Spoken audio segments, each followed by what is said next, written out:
It appears that the United States is competing with our own neighbor, Latin America, for immigrants.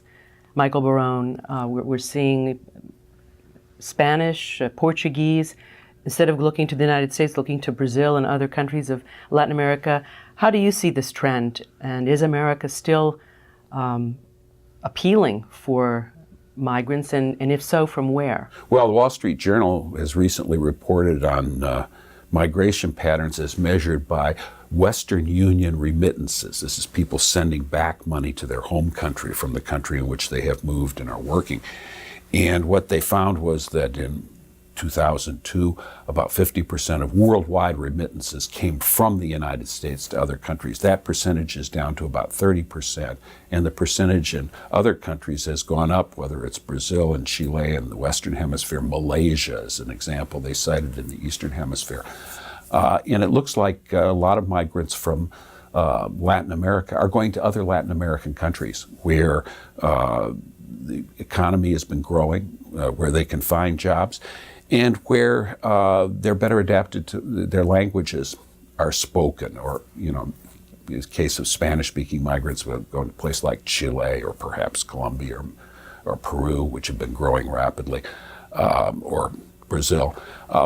There's a pattern here that replicates something of 100 years ago, which is in that Ellis Island period of heavy migration of people from Eastern and Southern Europe. The United States got very few people from Spain or Portugal. Why was that? They went to Argentina or Brazil, where their languages were spoken. Argentina had a per capita income in 1910, the same as the United States. Opportunity looked good. Brazil was growing as well.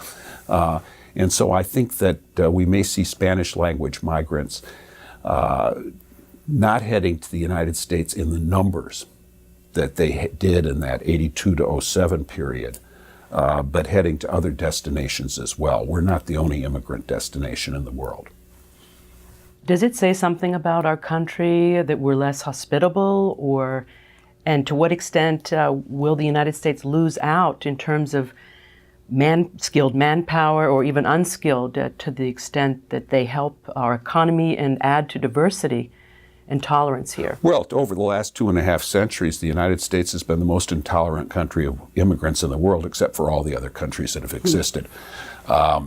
We have a tradition here that was set up by our founding fathers of limited government, rule of law, individual rights. We've had moments of anti-immigrant feeling. We've had moments where immigrant groups have had high crime and substance abuse rates that have been problems for them and for the larger community.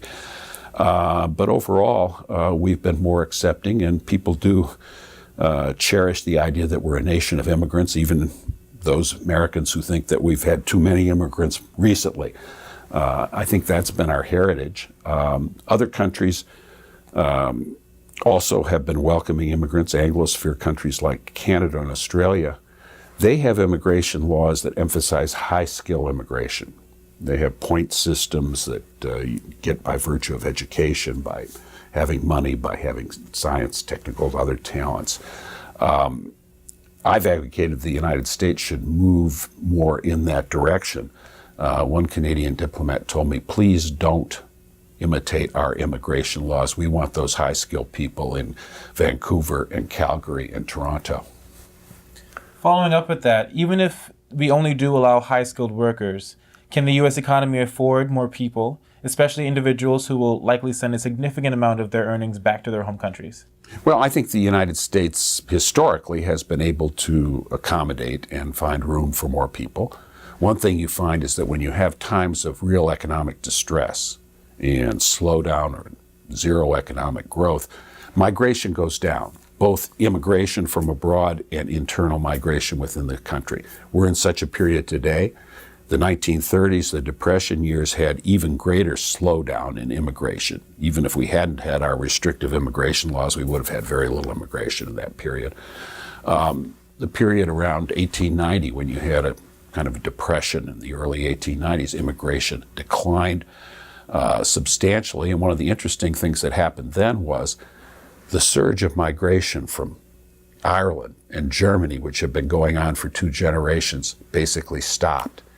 And when the economy started to recover, you got a new surge of migration from Eastern Europe and Southern Europe, which had not contributed many migrants before. So one of the questions now as we look forward is, are we going to see different flows of immigration to the United States if and when our economy grows more?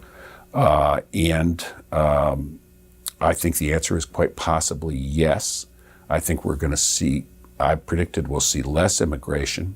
It's a proportion of the population from Latin America, and that we may see more from sub-Saharan Africa. That is an area where individuals and some economies in some countries have been growing, where people have the resources and the know-how to actually navigate through immigration systems and to get on the planes and to get tickets and find their way here and have some other friends or neighbors or people that they know already established a beachhead here in this country. So I think we may see significantly more immigration from that quarter.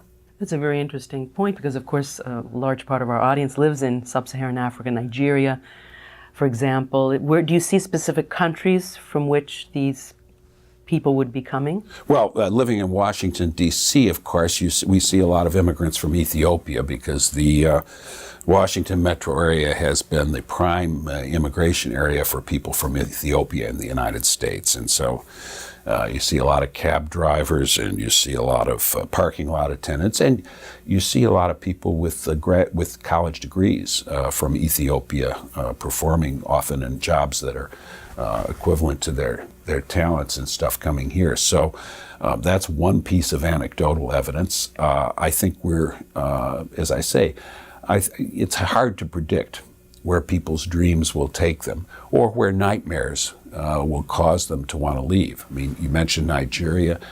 Parts of Nigeria have had some very serious violence lately, clashes between Christians and Muslims, the terrorist Boko Haram group. Are we going to see people from Nigeria seeking opportunity elsewhere? I don't know the answer to that question, but if they do, one place they may seek it. Not the only place, but one place may turn out to be the United States of America.